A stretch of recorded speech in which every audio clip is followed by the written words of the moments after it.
Well, good evening to you, ladies and gentlemen. This is Scott Manning coming to you live from Scott Manning YouTube Sports Talk. It is now time for my college football podcast pregame show. I want to thank you so much for being with me here tonight. We got a lot to talk about here in the next half hour or so. Enjoy the show. I got 4 big games on the slate this weekend. I'm going to focus on the college football top 10 as far as the college football playoff goes, and I'm also going to talk about the bowl bids, about where the New Year's Six Bowls stand right now. And for my closing thoughts, I'm going to talk about the Pac-12 and the lackluster thereof. But I want to thank you guys for joining me here tonight. We're going to have a great show. Let's do this thing. Let's enjoy the show. Let's jump right into it. The biggest game of the weekend is tomorrow. Number 10 Ohio State will face number 18 Michigan State. As it stands right now, Ohio State is a 3-point favorite. However, Michigan State has the best rush defense in the country. They've only allowed 71.7 yards rushing per game, and that's number 1 in the nation. Last week, Mike Weber got going last week and rushed for 163 yards. But I'm going to tell you something. They're going to have a hard time with rushing the ball because, like I said, the rush defense is the best in the country. Now, despite the fact that Michigan State had just got into the top 25 last weekend, there's a lot to think about. Dwayne Haskins has already thrown for over 3,000 yards this season. And Brian Lewerke's only thrown for like 1,740. So there's a lot to think about there. Ohio State coach Urban Meyer has said they got the best rush defense, which they do. Michigan State has the best rush defense, and am I worried? Yes, I am. And this was Urban Meyer talking. Now, Ohio State is a 3-point favorite, but I'm going to be honest with you. I think that's being a little... I think Vegas is being a little too nice to them right now. You know, I'm going to be honest with you. The Buckeyes, they played like they did against Nebraska. Michigan State's going to blow their doors off. And that's all there is to it. And my thing is, Haskins, he's going to have to throw the ball at least 40 to 50 times, and we're going to win because Michigan State's got the best rush defense in the country. And Mark D'Antonio's already said, we got our team ready. We got the guys ready. Got Brian Lewerke ready to play. And I'm going to be honest with you right now. It's going to be something. If the Buckeyes can beat us, and they'll have to beat us through the air. Because finding holes against our rushing defense is going to be next to impossible. And Ohio State knows what they're up against on Saturday. And a lot of people are worried about this. Everybody's concerned about this game, including myself. I'm worried. The over-under for this game is 52. But Ohio State's only a 3-point favorite. And let me tell you something. Michigan State's got they got a great rush defense. Ohio State's got a great rush passing offense. They can throw the ball. They know how to pass it. But trying to run the ball is going to be next to impossible. And Mother Nature's going to have us saying this too before it's all said and done because they're going to be lucky. East Lansing, Michigan's only going to be lucky to be in the upper 30s on game day. In the last check, there was snow flying in the East Lansing area. At last check. I'm not a member of the Weather Bureau. I'm going to let the weather team take care of that. I'm going to let all the weather teams take care of that. I mean, we got our chief meteorologist down here in Columbus watching, and I'm sure everybody up in East Lansing is going to be paying attention. But I'm going to say this, though. Ohio State, if they play like they did against Nebraska, we're going down. And that's all there is to it. I'm not going to lie about it. I am concerned about this game. I really am. For a lot of good reasons. And my thing is, if the Buckeyes don't answer the bell early, they're screwed. Royally. And I'm not kidding this time. And that's all there is to it. All right. Let's move on. Let's talk about number 1 Alabama, number 16 Mississippi State. Alabama is just riding high right now. And that's all there is to it. After pitching a 29-0 shutout against LSU last Saturday night, that game turned out to be a flop. I mean, it was so bad, I actually turned on Oklahoma, Texas Tech because that was the better game of the week. That was a better game on Saturday. Alabama. And for Alabama to shut them out 29-0, to shut out LSU 29-0 in Baton Rouge, in Death Valley, LSU looked horrible. Bama's just riding high right now. You got Tua Tagovailoa, he has 2,361 yards passing this season. However, they're facing a Mississippi State team that can jump out at you. Nick Fitzgerald, he's got 1,252 yards passing and 839 yards rushing this season. He leads the lead in passing and rushing right now. Alabama coach Nick Saban said, right now, we're just riding high right now. And everybody knows how good Bama is. Everybody knows how great our football team is. Mississippi State coach Joe Moorhead said, Bama's a great football team. They just got everything. I'm not waving the white flag of surrender just yet. Well, I don't think Joe Moorhead shouldn't be waving the white flag of surrender. Let's think about it a second. Mississippi State, they're looking at the top. They're trying to get into the top 15. But they're facing an Alabama team that's averaging like over 50 points a game. And I mean, Bama scored only 29 against LSU. You're thinking only 29? They've been averaging like almost 40 to 50 points a game in their victories. And that's all there is to it, ladies and gentlemen. And I'm going to say this now. A lot of fans already know how hard it is to win in the SEC West. Now, the SEC championship game has already been determined. Georgia will face Alabama for the SEC crown. There's no doubt. That's been settled. And as everybody knows, that has already been determined, and the fat lady ain't warming up yet. And you know the old saying, it ain't over till the fat lady sings? Well, in this house, me and my sister have the thing is when it comes to sports, it ain't over till I start singing. And do you hear me singing yet? No way. And I'm going to say this, don't try to get me to blurt out a note because you ain't going to fool me on that. I've been fooled on that one too many times when I was a kid. But you ain't going to fool me now. That's all I got to say. Now, we know that number 1 Alabama is going to be in action against Mississippi State on Saturday. But Alabama's rival Auburn is in the top 25. They're at number 24. And Auburn faces Georgia on Saturday as well. And it stands right now, Georgia is a 14-point favorite. However, there's something else to think about too. And Georgia coach Kirby Smart said, Coach Malzahn has got a great football team, and this is a rivalry game. And he's right. But let's think about this for a minute. And Auburn coach Gus Malzahn has said, we're going to have to try to do our best to stop Jake Fromm. But now I'm going to say this now. Georgia's got a double threat on the ground game. And Malzahn's right. Now I'll say this, though. Coach Malzahn nailed that perfectly. But let's think about this for a minute. Jarrett Stidham has over 1,953 yards passing this season. Very impressive. But I will say this, though. I will say this, too, about Auburn. They got 2 great safeties. They got a pretty good SEC style defense. But I will say this about Georgia. Jake Fromm, 1,762 yards passing. Very impressive.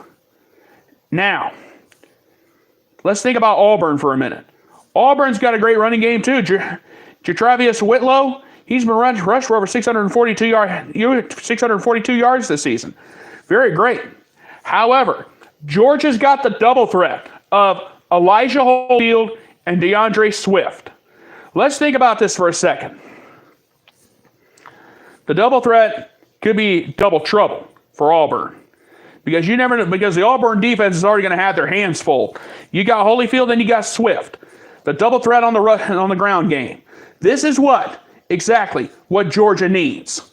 Because right now, Jake Fromm is doing his part. And he stepped up to the plate. And Kirby Smart said, we got a big double threat on the ground game, man. That's all there is to it.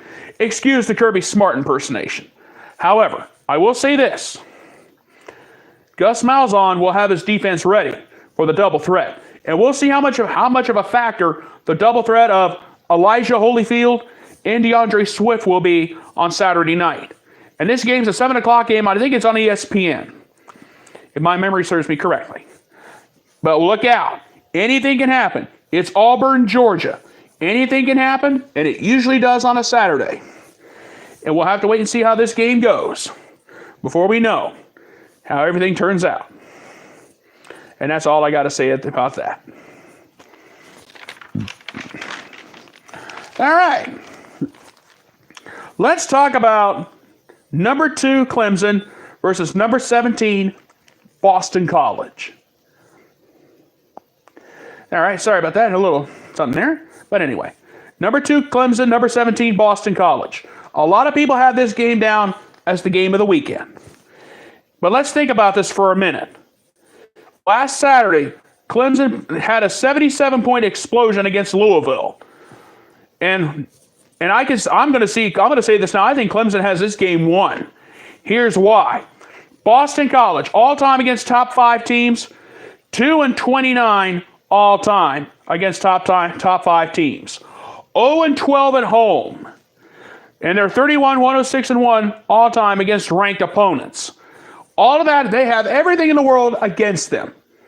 And here's my thing. A lot of people are saying, Scott, why are you talking about this game? Well, a lot of people have this down as the game of the weekend.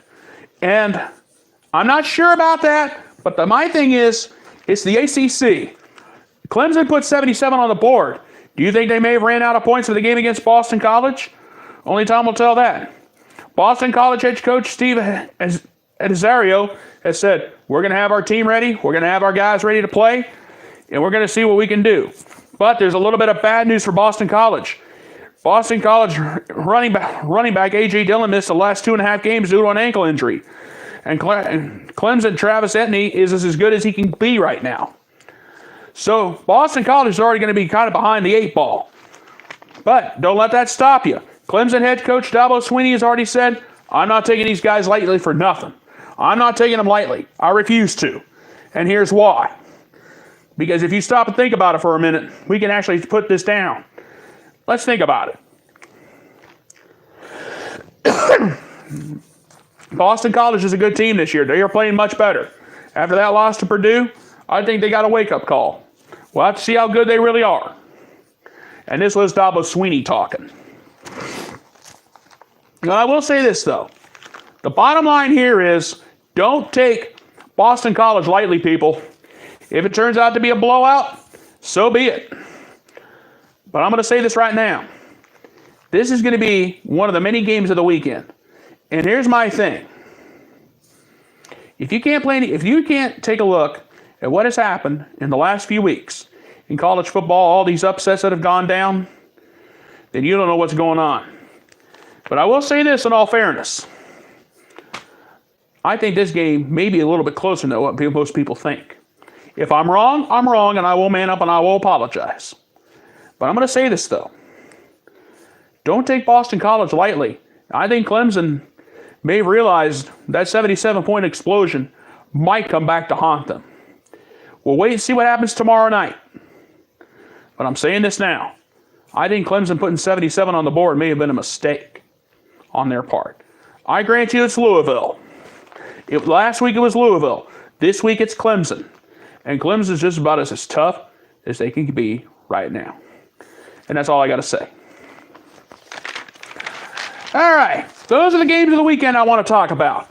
Now I got a few other things I want to talk about. Now, if you saw my little notes of what I'm going to be talking about tonight, I talked about the college football playoff. I forgot to put the bowl predictions in there too. I have the latest bowl predictions. I will add that to the notes after the show. So this way there's no issues. And this way there's no confusion. But at the moment, I want to talk about the college football top 10. The college football playoff top 10, that is. And I got the top 10, and I'm going to give you my prediction on each team. And you know what? Let's play up or down.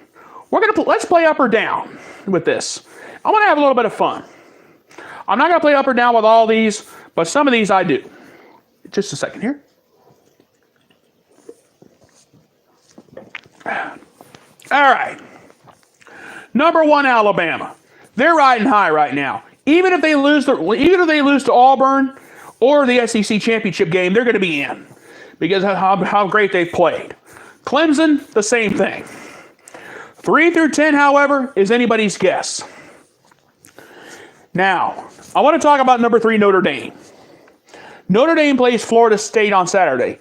They're not going to have Ian Book due to an undisclosed injury. They're going to be starting Brandon Wimbush against Florida State on Saturday. And they're going to be, and also too, keep this in mind. Notre Dame plays Syracuse next Saturday. That's something to think about too. And the debate and the question has been asked all week. Do you put a 1-loss Notre Dame team over a 1-loss Michigan team? And I'm going to be honest with you. I would not even want to think about that right now. But right now, if Notre Dame can get past Syracuse, Notre Dame's going to have a pretty easy schedule the rest of the way. So here's the $64,000 question. Is Notre Dame, are they in? Do you vote up or down? On that one, I am going to vote that one up Because Notre Dame, I'm actually going to vote that one up because Notre Dame has no losses. And Notre Dame, if they have one loss, if they have a bad, it won't be a bad loss. But the question has been, do you vote them up? I actually vote them up because I'm going to tell you something. They beat Wisconsin. They beat Michigan. They beat Stanford. They got some quality wins. And if they can win out the rest of the way, they're in. Number 4, Michigan. Let's think about this for a second. The Jim Harbaugh and Michigan Wolverine revenge tour heads to Rutgers next week. Now, a lot of questions have been asked. If Michigan loses to Ohio State, or if they lose the Big Ten championship, will they be in the college football playoff? This is where the real debate really begins. Do you put a one-loss Michigan team over a one-loss Notre Dame team? There's been a lot of questions that have to be asked. But let's think about this a second. Michigan's got to face Ohio State yet. And I'm not gonna worry about the Michigan-Ohio State game just yet. So pay attention to that, but I might talk about that here in a little bit. But as far as Michigan goes, the question has been, do they beat Ohio State and win the Big Ten championship? Only time will tell that.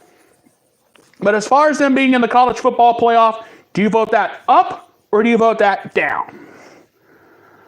I'm going to be honest with you. I'm going to vote that one up because here's why. I could see, and a lot of people in Ohio State Nation is going to hate me for this, but I can see Michigan beating Ohio State. Because let's think about this for a second. Michigan, they got Shea Patterson. They got Karan Higdon, the best running back in the Big Ten and the new big man on campus. And they got the best wide receiver in Zach Gentry. And on top of that, Michigan's got a fantastic defense. I'm not going to lie to you. I mean, they got Kalike Hudson. I'm not sure I think that's how you pronounce his name, his first name. I know his last name is Hudson, but as far as his first name, I think it's Kalike. If I'm incorrect, please somebody send me a video and correct me. However, I will say this, though. Michigan has Rutgers. Then they got to worry about somebody else. Then they got Ohio State in the shoe. So there's been a lot of questions that still need to be answered. In all honesty, I could see Michigan being in the college football playoff. Now, number 5, Georgia. Now, Georgia has one bad loss to LSU. That did hurt them. However, Georgia, they got to face Auburn. And then they got to face Alabama in the SEC title game. Despite all of that, does Georgia make the college football playoff? Do you vote that one up or do you vote that one down? For that one, I'm going to vote that one down. Here's why. Georgia, they got one bad loss to LSU. That's going to come back to haunt them. If they lose to Auburn, they're done. If they lose to Alabama, they're done.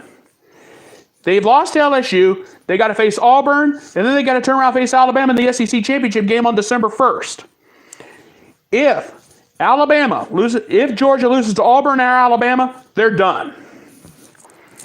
So and right now, Alabama's just riding too high right now. And Auburn can jump out at them. They did it last year. So Georgia, I hate to upset Bulldog Nation, but I love Uga dearly. He's a great mascot.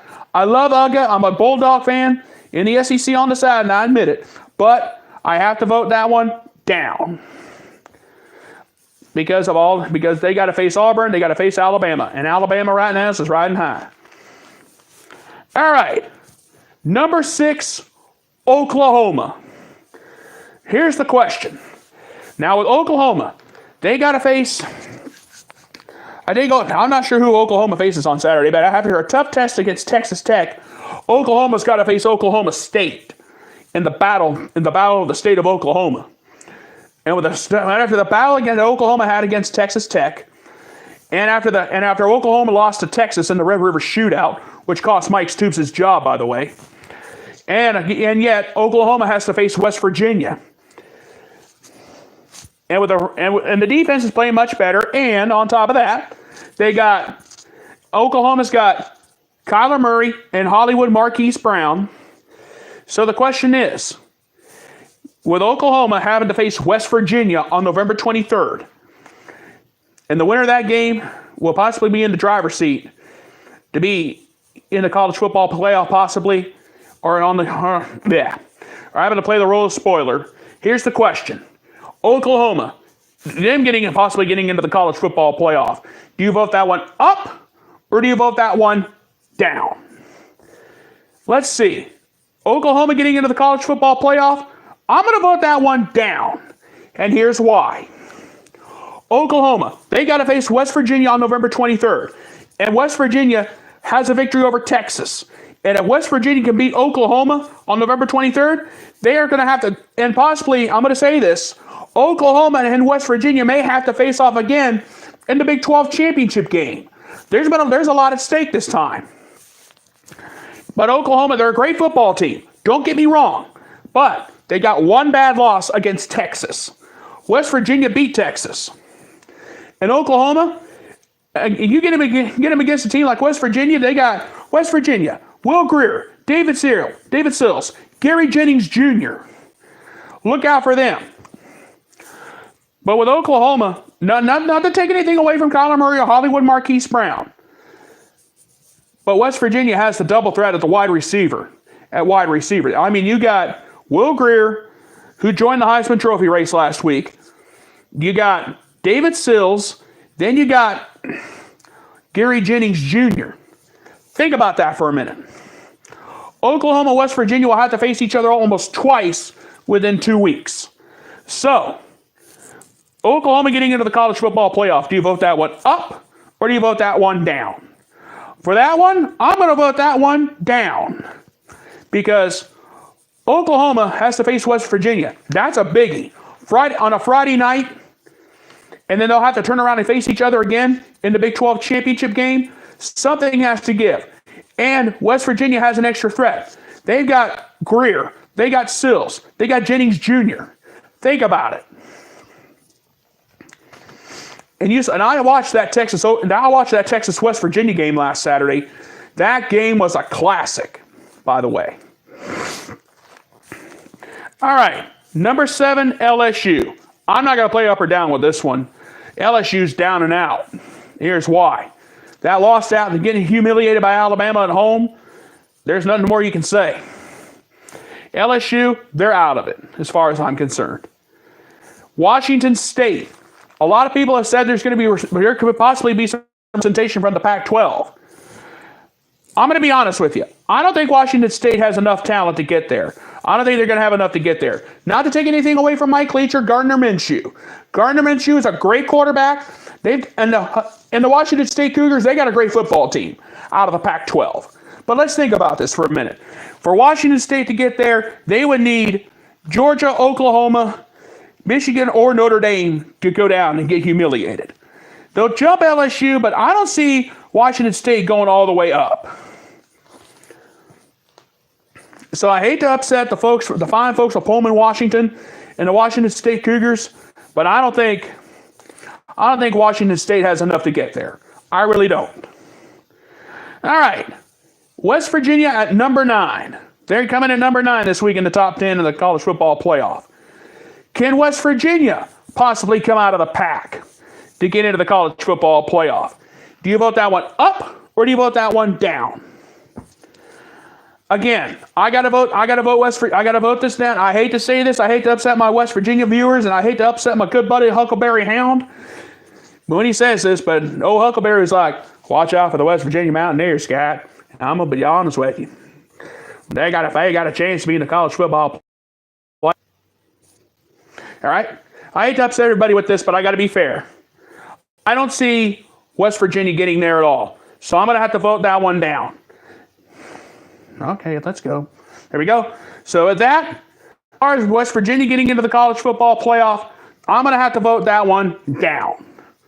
It hurts me to do it, but I got to be fair.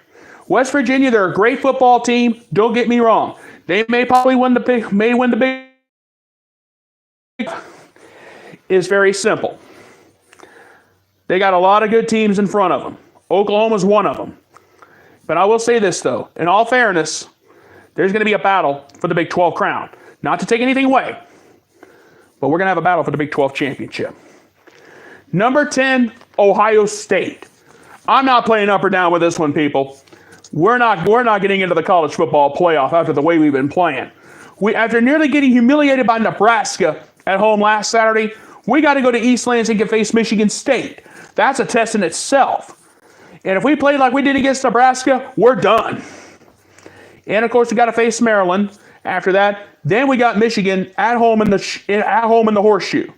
So I'm going to say this now to all Ohio State fans everywhere. Some of them are probably going to want to scream at me or probably want to take my head off for what I'm about to say, but I hate to say it, but we may have been just reduced to the role of spoiler.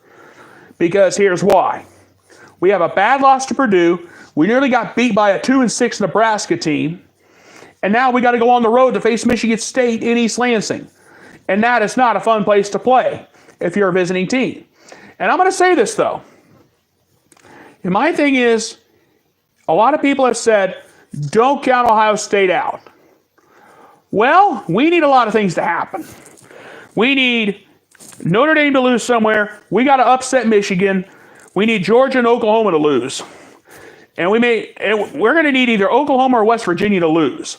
And that's all there is to it. And the bottom line is, I don't see any of that happening. And that's all I'm going to say about that. Okay. Now that's the top 10 of the college football playoff. Let's move on to the next one. Let's move on. I have now got the latest predictions for the New Year's Six Bowls. The 2 college football semifinal playoff games and the other 4 bowl games. Now, pay attention to this because this is going to be a big day. Here's why. On December, according to the latest projections, the Goodyear Cotton Bowl will be played on December 29th. As it stands right now, it would be number 1 Alabama versus number 4 Michigan. I see Alabama taking Michigan apart. Michigan's had a great season. Don't get me wrong. But Jim Harbaugh would be facing a very tough Alabama team. The Capital One Orange Bowl on December 29th. As it stands right now, it would be number 2 Clemson versus number 3 Notre Dame. I would love that matchup. Ian Book, Dexter Williams, Chase Claypool versus Travis Etienne and his group. That'd be something I would pay top dollar to see that. I really would. Now, the other game on December 29th, the Chick-fil-A Peach Bowl. As it stands right now, it would be number 11 Kentucky versus number 9 West Virginia. Wow. Terry Knox, Benny Snell versus Will Grier and David Sills and Gary Jennings Jr. That would be another matchup I would pay top dollar to see. Now, I want to focus on the 3 New Year's Day Bowls, January 1st. The PlayStation Fiesta Bowl. As it stands right now, it would be number 12 Central Florida versus number 7 LSU. I like that matchup. That would be a great matchup. I'd love to see that. And now the traditional Big Ten Pac-12 matchup, the Rose Bowl presented by Northwest Mutual Insurance. New Year's Day. As it stands right now, it would be number 8 Washington State versus number 10 Ohio State. That would be an interesting matchup because let's think about it. Think about this. Washington State, Gardner Minshew. There's a guy right there who can do a lot of damage for Washington State. And they got a great run game. Dwayne Haskins of Ohio State, he loves to throw the ball. He's got J.K. Dobbins, Mike Weber. They only rushed for maybe 100 yards combined 3 times this season. I would not like that matchup. I really wouldn't.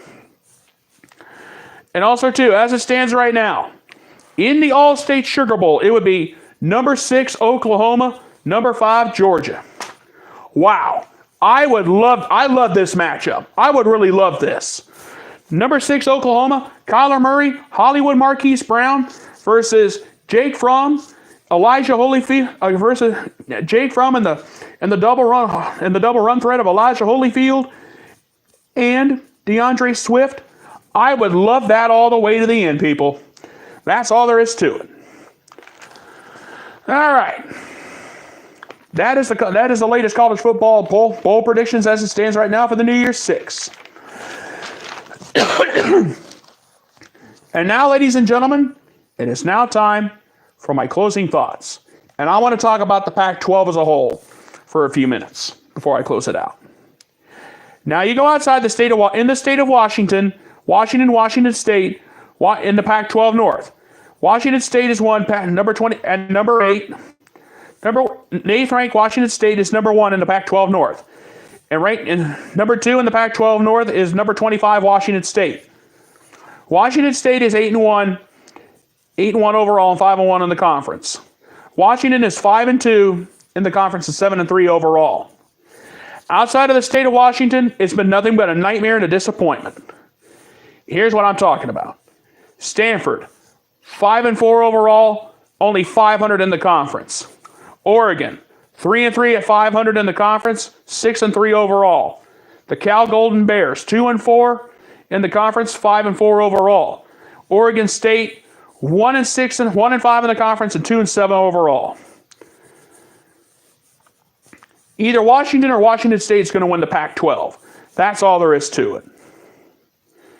Because let's think about the South for a minute.